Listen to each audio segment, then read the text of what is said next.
Olá, alunos. Eu sou o vosso professor e facilitador, professor Renato, e venho aqui gravar a nossa primeira aula do curso médio de teologia do IBBC, nosso Instituto Bíblico O Brasil para Cristo. Olha que privilégio. Vamos orar? Pai, eu quero nesse momento apresentar a Ti, Senhor, a nossa aula e consagrar já, para que seja essa aula para louvor, honra e glória do Teu nome. Também quero consagrar cada aluno, cada um dos seus filhos que estarão acompanhando essa aula e que estarão, creio eu, sendo edificados por estar aprendendo da palavra, aprendendo da Bíblia, e assim podendo crescer no conhecimento e na graça. Que seja assim, Pai. Em nome de Jesus. Amém. Amém. Meus irmãos amados, nós, nessa primeira aula, vamos mencionar aqui, passar aqui o plano de aulas, tá? O plano de aulas da Epístolas Gerais, essa disciplina abençoada, essas cartas não paulinas, porque a gente sabe na teologia do Novo Testamento que Paulo arrasou, não é verdade? Mas os outros autores não deixaram a desejar tá? Porque todos, Paulo e os outros escritores que nós vamos aqui estar estudando, foram inspirados por Deus. Nunca foi sobre nós. Amém? Epístolas Gerais, primeira aula. Conteúdo da apostila, das páginas 19 a 30. Compreendendo ali as recapitulações de 1 a 9, tá? E a atividade é a leitura bíblica da carta aos Hebreus, ok? Relembrando aqui também os critérios de avaliação. Apostila com as respostas e revisão geral, valor 2 pontos na média, tá? Então, a leitura, a resposta dada, as recapitulações, somando toda a disciplina, tá? Que compreende aí as 8 cartas, 2 pontos na média.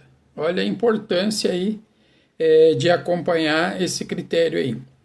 O outro, a leitura das epístolas. Então, quantas cartas a serem lidas aí? 8 cartas.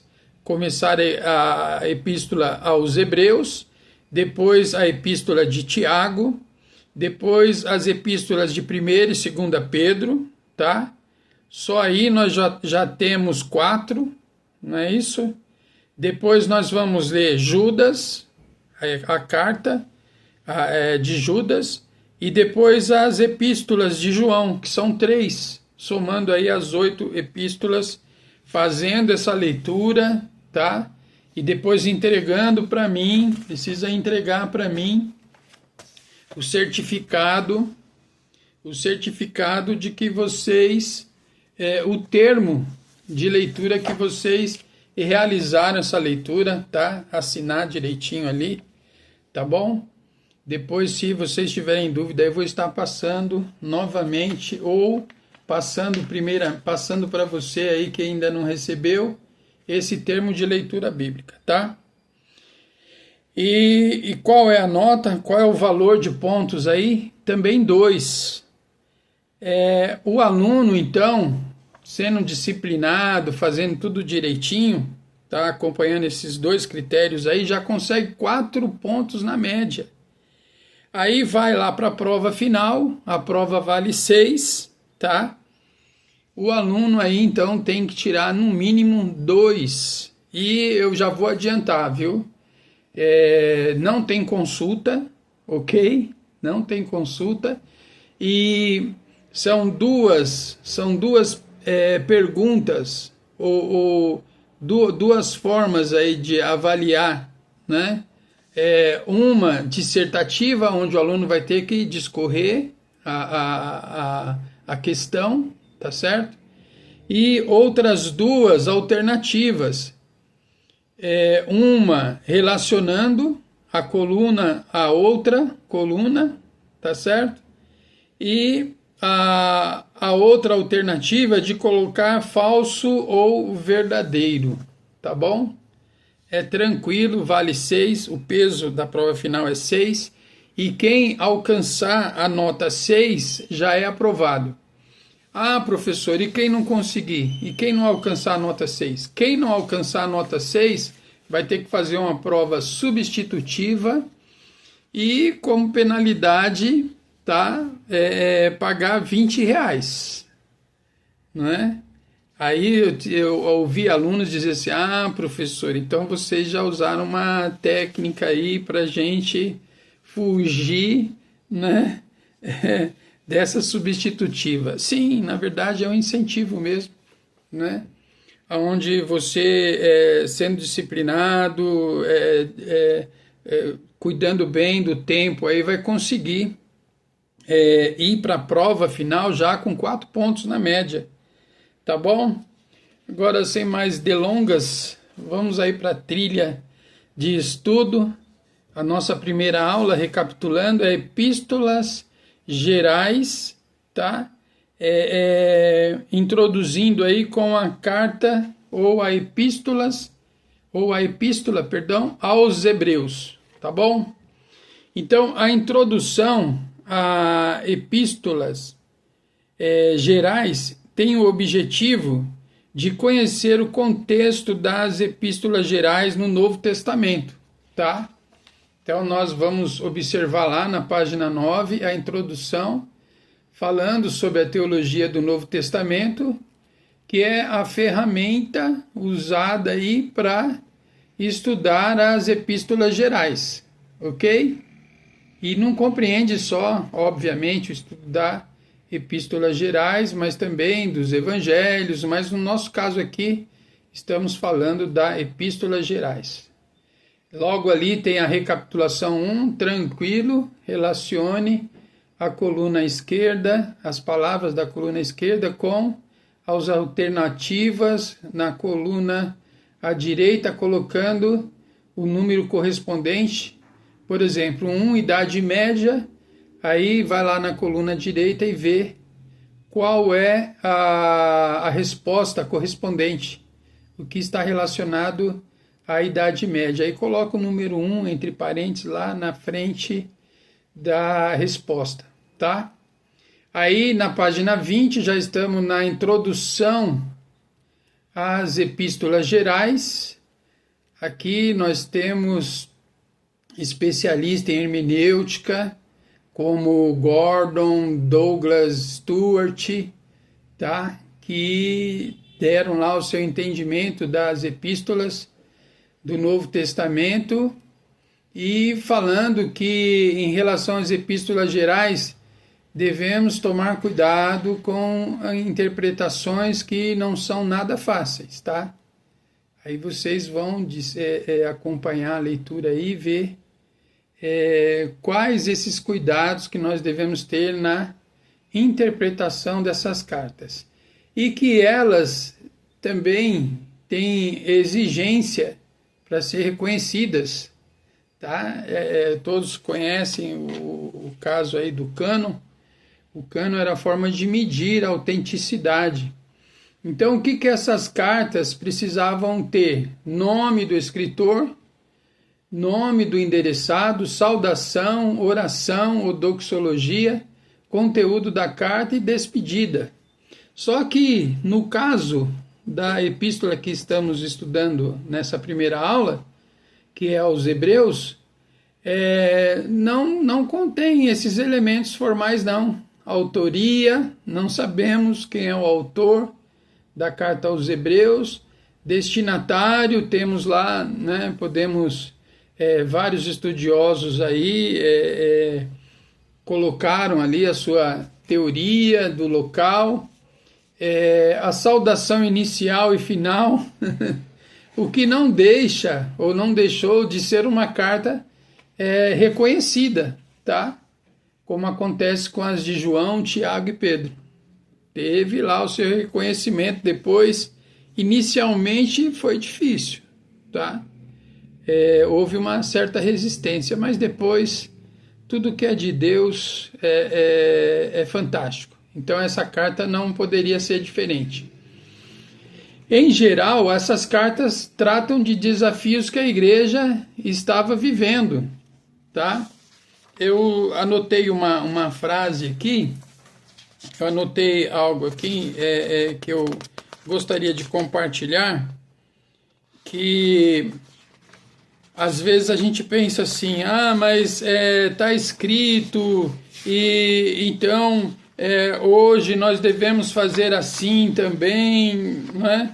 Quem nunca se deparou com essa afirmativa, não é?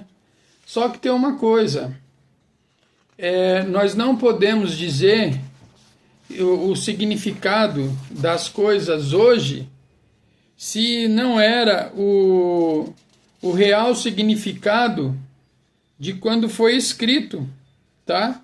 Aqui, ó. Um texto nunca pode significar hoje aquilo que nunca significou para os seus primeiros leitores.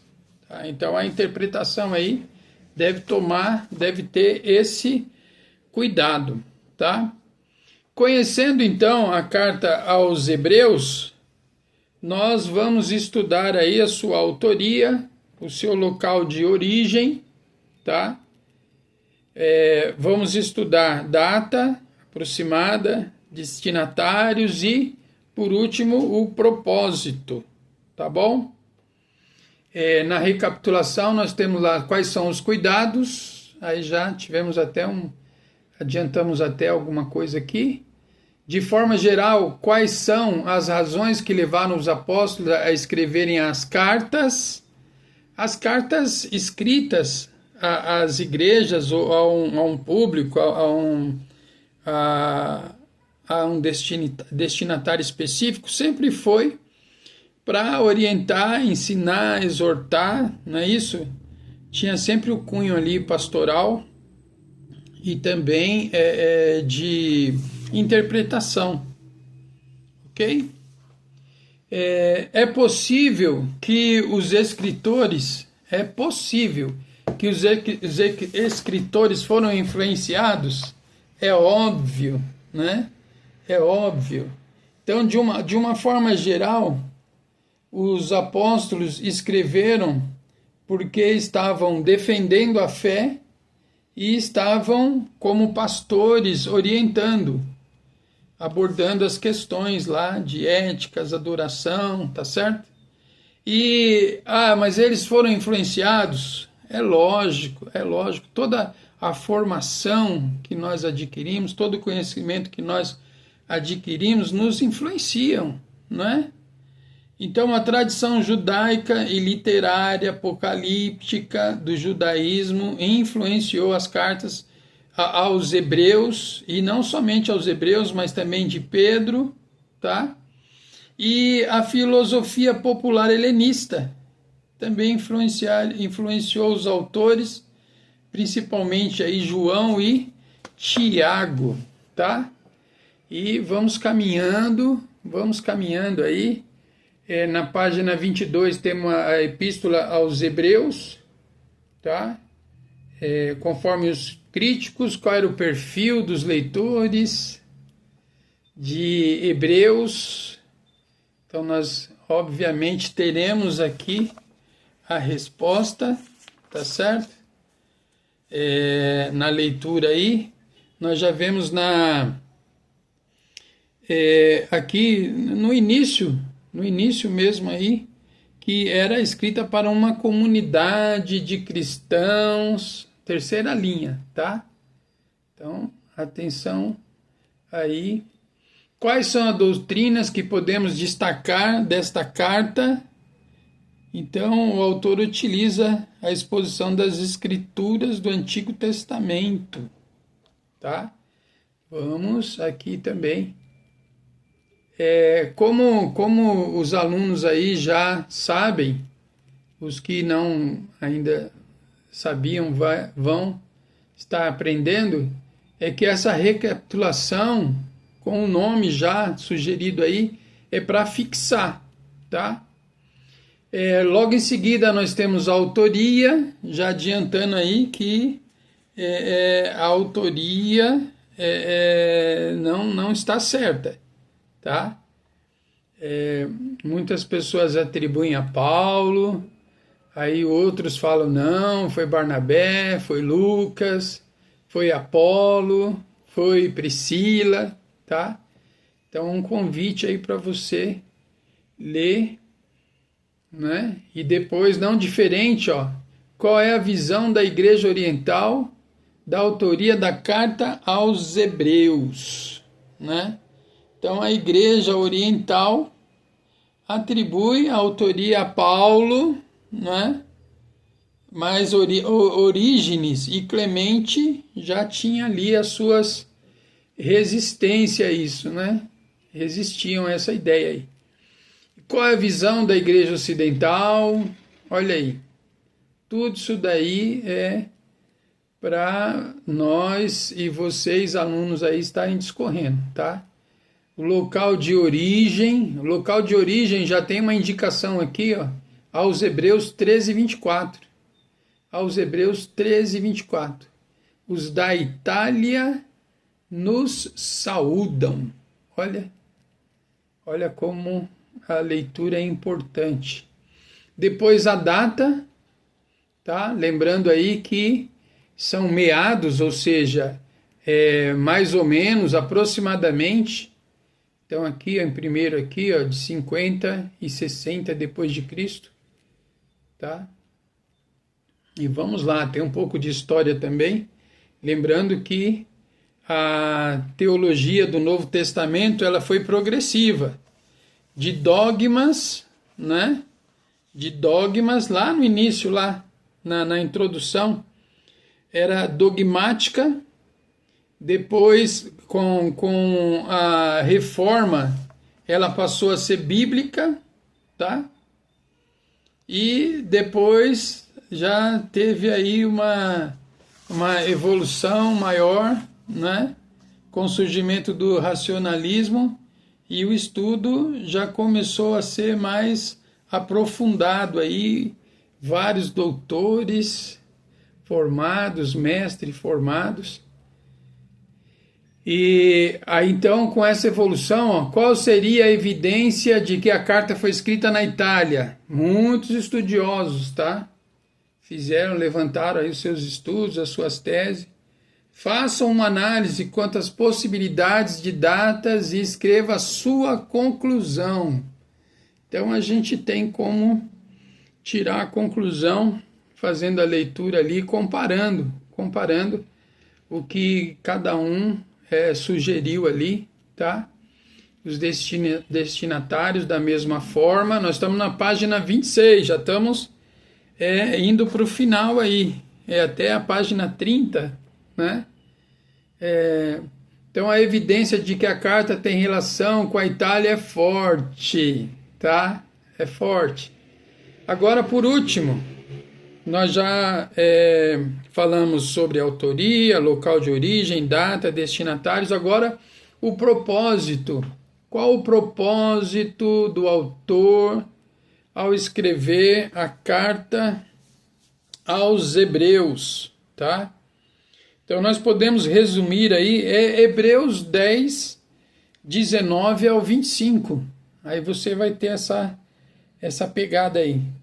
Que a carta foi escrita para fortalecer os cristãos, combater a apostasia, incentivar a perseverança e mostrar a superioridade de Cristo. Olha, que maravilha, né? É a recapitulação 7, aceitação no cânon. Lembrando aí, cânon era a forma que os teólogos, tá? Os teólogos tinham para aceitação ou não das cartas como inspiradas por Deus. Estudos recentes da carta e as contribuições de Hebreus, está aí na recapitulação 8. faça uma pesquisa sobre o cânon muratoriano, tá? Faça uma pesquisa sobre essa forma aí que os teólogos tinham para estar apresentando as suas teses com relação a essa carta, né? Nós já estamos aí na página 28, estou correndo, vocês estão vendo, né? Estou correndo. Dúvidas depois, olha, que você assistir, tá? Você anota aí, compartilha lá no grupo, tá bom? A pesquisa sobre o cânon, essa pesquisa vai detalhar que esse foi a mais antiga lista, conhecida dos livros reconhecidos, tá? E nele, Hebreus inicialmente não aparece, ok? Não aparece, justamente porque não atendiam o que eles exigiam. Nome do escritor, autor desconhecido, nome do interessado a ser aí pesquisado na carta, né? Saudação, conteúdo da carta, despedida. Então, algumas coisas aí, Hebreus, por isso, segundo o cânon muratoriano, resistiu um pouco, tá? Destaque os principais interesses dos estudiosos pós-modernos, tá? Então, os estudiosos querem saber o que significava isso para os leitores antes de querer aplicar hoje, tá? É muito importante nós frisarmos isso. Então, de acordo com a leitura desse material, o que o livro pôde ter contribuído. Olha, eu acredito aí que você vai ter bastante coisa após essa leitura aí para estar dissertando aqui. Lembrando que a Epístola aos Hebreus enriquece a cristologia. Então, lá no Antigo Testamento, nós temos Levíticos, nós temos a forma lá que o povo de Deus acreditava, que o povo de Deus tinha que fazer para se relacionar com Deus. E agora a Epístola aos Hebreus vem descortinar aí e mostrar que é cristologia, né? É Cristo no centro de toda a Escritura. E por último aí tá falando da cristologia, né? E é a página 29, a página 30, então. Na página 30 nós fechamos aí a nossa aula, tá? E exemplos de homem do Antigo Testamento. Aí é tão bom a gente ler e depois responder, né? Lembrando aí os irmãos que nós devemos orar antes de estudar, de ler, tá? E depois responder ali também, estando em oração, estando num lugar tranquilo, num lugar ali onde não haja distração, tá? E vamos lá. Então, os exemplos de homens antigos, né? Quando eu ouço daí eu já me lembro de Hebreus 11, né? A galeria dos heróis da fé. Aí, depois temos, conforme podemos notar, o autor destaca a obra de Cristo, escreve sobre o sacerdócio de Cristo, usando a referência da carta. Olha. E, por último, a fé é o elemento fundamental para o cristão. Relacione a fé com as doutrinas tratadas acima, tá?